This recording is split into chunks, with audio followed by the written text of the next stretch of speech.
malungkot ka! Ipapakulong kita! Bakit po ba si Nympha ang sinisisi nyo? Pinagtanggol lang po niya ang sarili niya. May ebidensya ako eh. Kung wala siyang kasalanan, tatakbo ba siya? Oras na kontakin kayo ni Nympha. Pagbigay alam niyo sa amin. Wanted ang pamangkin niyo. Bawal itago yun. Ako si Dr. Jeremy Soriano. Ako yung nakabunggo sa'yo. We all have secrets, regrets, and hurts that we'd like to hide. Mapagkakatiwalaan mo ako. Alam ko po kung nasan si Nympha del Prado. I may have found a solution to your problem. Papalitan ko ang mukha mo. Huwag ka nang babalik dito.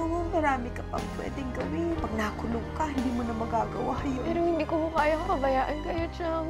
Pumapayag na po ako sa alok niyo, Dok. Handa na po akong palitan ng mukha. Nasaan ang pasyente dito? Kanina andito lang siya eh. Si Doc Jeremy, siya ang nagdala dito sa pasyenteng yun. Nasaan si Doc Jeremy? Umalis na siya, pero pwede niyo po siya puntahan sa klinik niya. Saan ang klinik niya? Nagparamdam na po ba ulit sa inyo si Nympha? Nakausap ko. Sabi, magpapalamig lang daw muna siya. Tapos babalikan din niya ako. Pero sabi niya, wala raw magagawa ang mga pulis. Lalo akong kinakabahan doon sa batang yun.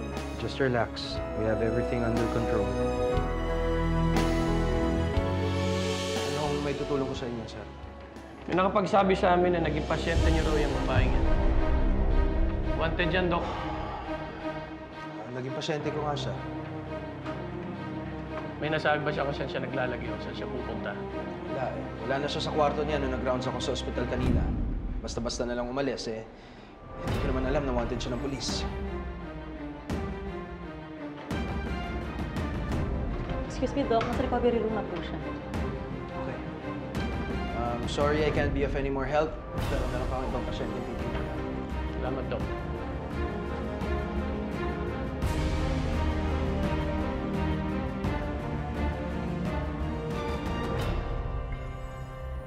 Mi amor? How's the operation? As expected, it was a success. Ipapahinga lang siya ngayon. Good. Hindi na ako makapaghintay. Konting panahon na lang, makakatakas na rin tayo. And I cannot wait to see her.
Ano nangyari sa mukha ko?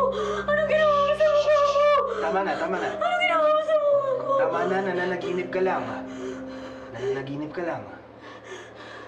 Hindi na ko ba pwedeng tanggalin to? Hindi pa. You have to give it a few more weeks. Ganun katagal?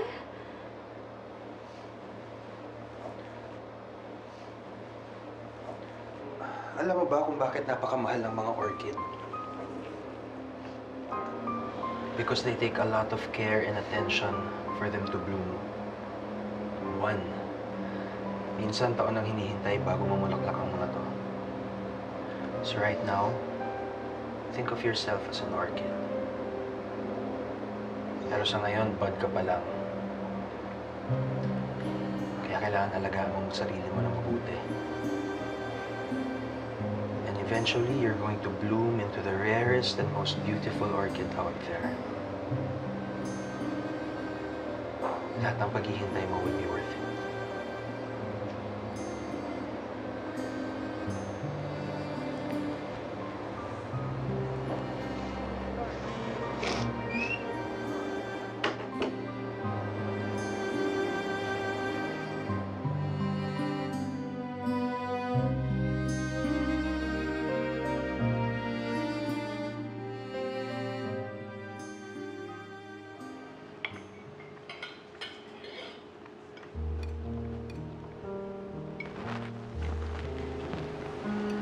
Ang ganda ng bahay mo. Mag-isa ka lang talaga dito. Wala kang ibang kasama. I like my privacy. Eh, yung pamilya mo. I'm an only child. My mom, she died when I was 12. Ang daddy ko naman namatay rin shortly after I graduated med school. Parang sinigurado niya lang na maging doktor din ako katulad niya. Yung asawa mo, anong oras siya uwi? I'm single if that's what you want to know. Uwe, sa gwapo mong yan? Wala magkakagusto sa'yo? Sigurado ako na babae pa nanliligaw sa'yo.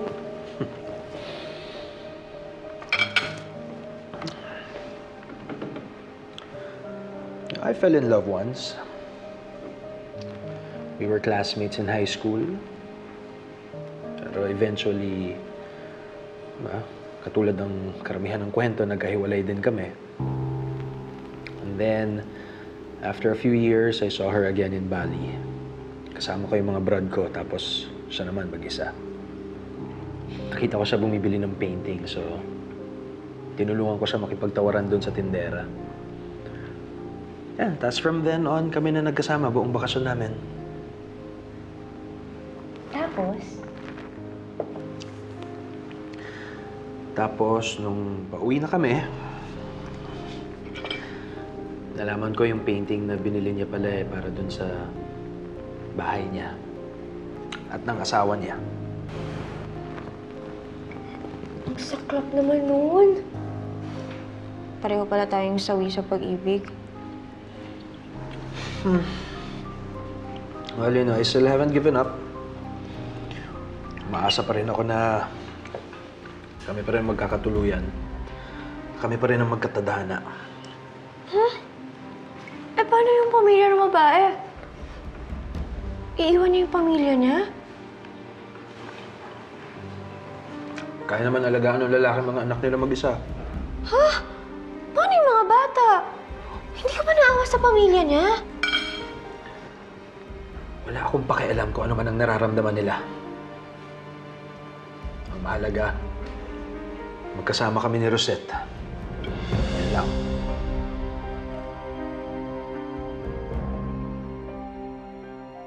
Hello, Beshi. Alam mo, konting-konti na lang, i-report na namin yung kuya ni Crisel sa PNP. Bakit? Anong ginawa niya? Eh, pakiramdam namin, pinasusundan kami kahit saan kami magpunta. Kala mo naman kung sino, porket may katungkulan. Pasensya na kayo kung pati kayo nadadamay sa gulo. Hindi, ito naman, oh. Eh, teka, nasan ka ba? Mas mabuti siguro kung hindi ko sabihin kung nasan ako, Besh. Basta ligtas ako. Beshi, kilala kita. Kahit hindi ka masaya, titiisin mo parang hindi lang kami mag-alala. Besh, kamusta na pala si Chang? Eh, okay naman. Natutulog. Ano, gusto magisingin ko? Wag na. Hayaan mo na lang siya magpahinga. Eh, dadalhin nga namin siya bukas sa center. Namumutla. Tsaka alalang-alala talaga siya sa'yo. Beshi, alam mo, mahal na mahal ka ng tiyanggenang mo. Kung nandiyan lang sana ako, ako sana nag-aalaga sa kanya, Besh. Carry lang, dito naman kami. Tsaka, pamilya na namin kayo ni Tiyangdenang eh. Di bale, hindi rin magtatagal, malaya na ako makakabalik sa atin. Anong ibig mong sabihin? Beshi, kinakabahan ako sa'yo, ah.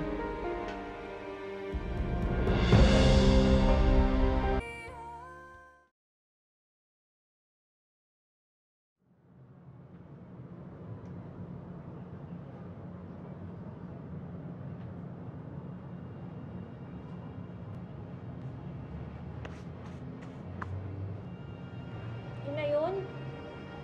Akala ko pa naman makikita ko na yung mukha ko. Konti Pala, na lang. papalitan mo lang ng bagong benda. Konti na lang yan. Bakit? Excited ka na ba? Excited na kasi ako makauwi sa amin eh. Nainis ko na si Chang at saka yung mga kaibigan ko. Gusto ko na sila ulit makasama. Oras na gumaling ako, maghahanap ako agad ng trabaho para magkaroon ako ng pera. Tingin mo, pwede ako mag-artista? Siguro. Uy, wag kang ganyan. Magaling ako kumarte. Gusto mo na sample? Sige. Oo, ate! Oo, ate! Puro na lang, oo, ate! Para akong manikang de susi! Okay. Pwede? Okay, sige. Sabi ko na. With your new face and that talent, sigurado akong yayaman ka. Hindi ko naman pangarap maging milyonarya eh. Gusto ko lang bagong pagkakataon. Gusto ko magsimula muli.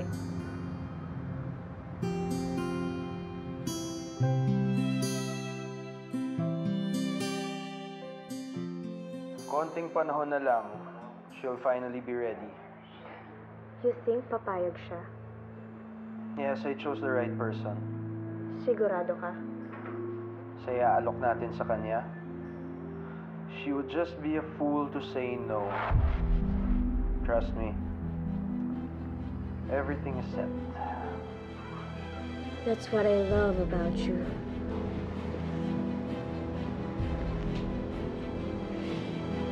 Sino kaya yung pinag-uusapan nila? Sino yung kausap ni Jeremy?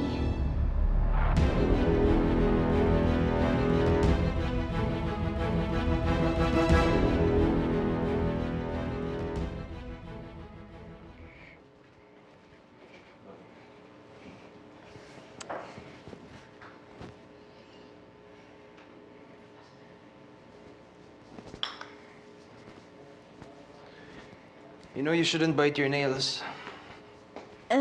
Maraming bakterya yan. Sorry. Sanay kasi ako eh. Kaya nga hindi ako nag-cutics kasi kinukut-kut ko lang. Ginawan kita ng juice, oh. Salamat. Ba't parang wala ka sa sarili mo? What's bothering you? Wala. Tayong dalawa na lang nandito, Nympha. Magtataguan pa ba tayo? Hindi ko pa ba nakukuha tiwala mo? Nakita ko kasi may kausap kang babae kagabi. Ganon. Nakikinig ka sa usapan ng may usapan. Hindi. Nung nakita ko nga, sinara ko na yung pinto agad eh. Siya ba yung Rosette? Yung kunakwento mong first love mo?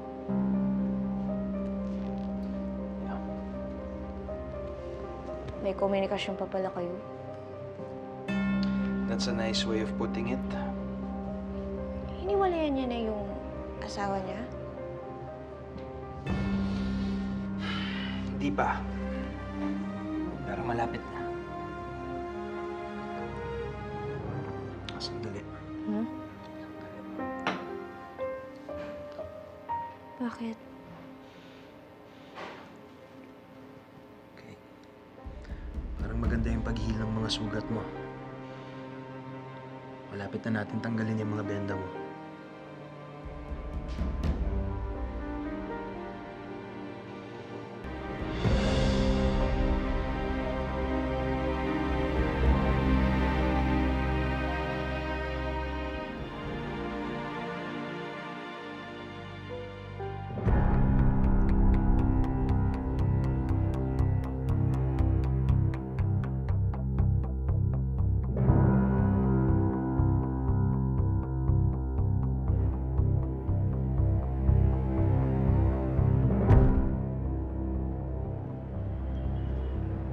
Pwede ko na ba buksan mata ko?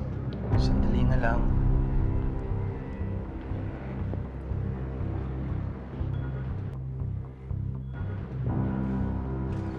Okay na? Open your eyes and meet the new Nympha.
Kanina ka pa dyan sa salamin mo, ah. Ang gandang-ganda ka sa sarili mo. Akala ko hindi mo napapansin. Naninibago kasi ako eh. Alam mo, tuwing tumitingin ako sa salamin, parang ibang tao yung nasa harap ko. Nangako akong papagandahin kita, di ba? Did I disappoint in any way? Ay, Doc, hindi mo lang tinapatan. Hinigitan mo pa yung expectation ko. Ah, galing mo! Just call me Jeremy. Maraming salamat, Doc. Jeremy.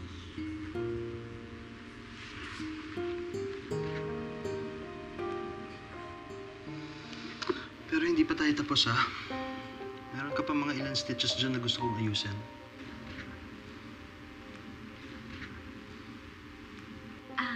Jeremy, pwede bang bisitahin ko si Chang? Ang tagal ko na kasi siyang hindi nakikita. Sorry, Nympha, pero hindi pwede. Eh, mabilis lang. Gusto ko lang talaga siyang makita. Please. I said no. End of discussion.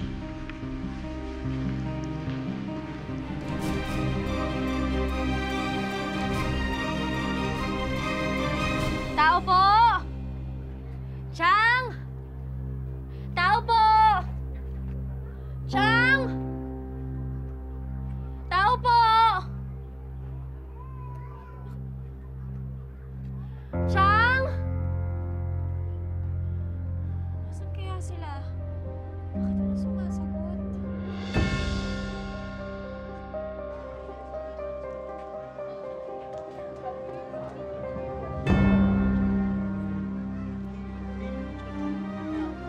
Wala ka na makawala. Pa! Huli ka ngayon! Iwan mo ako! Ay, miss! Sorry, akala ko kasi ikaw si ano eh. Hindi ako si Nympha. Kilala mo si Nympha?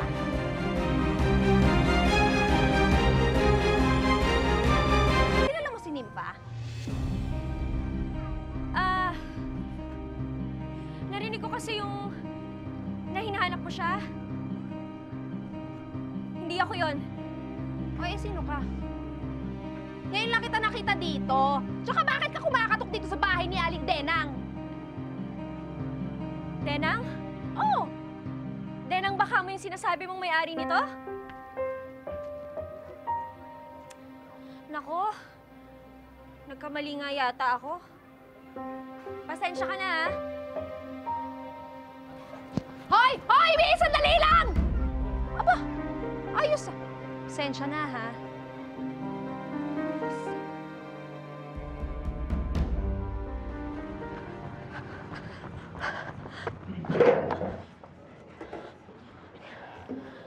I knew it. Tinakasan niya na tayo. Would you please just calm down? Hayaan mo akong mag-ayos nito.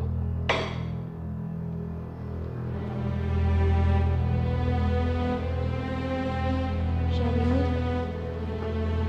So you're back. Saan ka ba pumunta? pinuntahan ko lang yung tiyahin ko. Di ba sinabi ko sa'yo hindi ka pwede umalis? Ba't mo ako sinuway? Jeremy, huwag ka na magalit sa akin. May bisita ka pala. Papasok na ako ng kwarto, ah. Baka nakakahiya eh. No. No.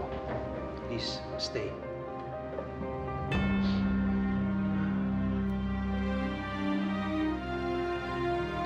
Ikaw talaga yung hinihintay namin. I'd like you to meet someone very close to my heart. Nympha, si Rosette.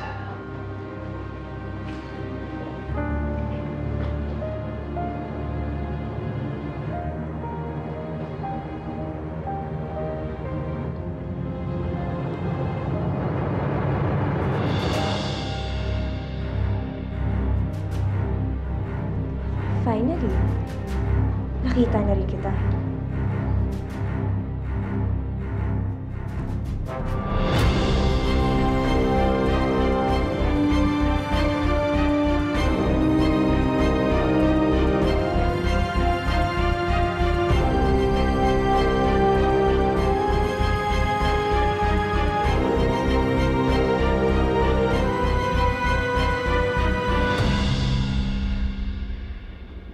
to hand it to you, Jeremy. You really outdid yourself this time. Kuhang-kuha mo ang mukha ko. Bakit? Bakit magkapareho kami ng mukha? Bakit kamukha kita? On the contrary, ikaw ang gumaya sa mukha ko.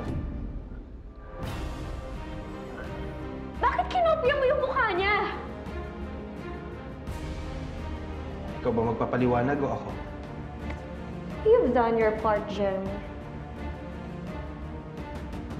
It's my turn to do mine.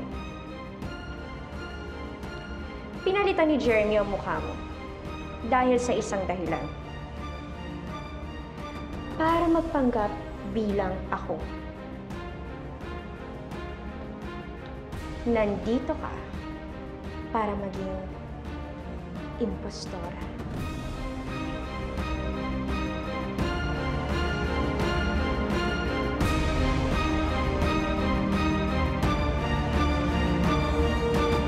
Anong impostora? Ano bang sinasabi ng babaeng to? Huwag ka magpapanik, okay? Just relax. Magpapaliwanag kami. Tatanda mo yung kunento ko sa'yo? Yung tungkol dun sa babaeng mahal ko? Well, siya yung tinutukoy ko. Si Rosette. Okay. Nagmamahalan kami at gusto na namin magsama. Pero hindi pa pwede dahil meron asawa at pamilya pa siya. Araw-araw sinasabi sa akin ni Rosette na ayaw na niya sa pamilya niya. Hindi siya masaya sa piling ng kanyang asawa. Kailangan ko siyang tulungan makaalis sa kanila. Pero hindi ganun kasimple yun.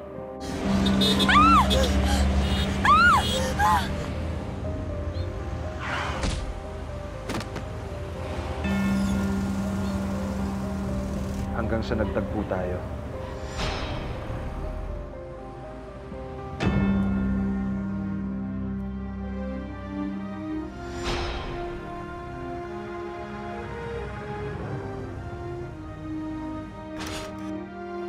Pareho kayo ng pangangatawan ni Rosette. Magkahugis din ang mukha ninyo. Doon nalaman kong pinaghahanap ka ng mga pulis. Doon nabuo ang plano ko. Kelly. How's the operation? As expected, it was a success. And now looking at the both of you for the first time together, I can safely say na talagang kamukha mo nga si Rosette. Kaya gusto mong gayahin ko si Rosette? See? Maganda ka na. Matalino ka pa. Bakit hindi mo na lang hiwalayan yung asawa mo? Bakit kailangan ko bang magpanggap na ikaw? If my husband finds out that I'm having an affair, wala akong makukuha sa pinirmahan kong prenuptial agreement. Hindi makikita ni Rosette ang mga anak niya. Itatago ng asawa niya ang mga bata. So, shall we proceed to your transformation to being Rosette?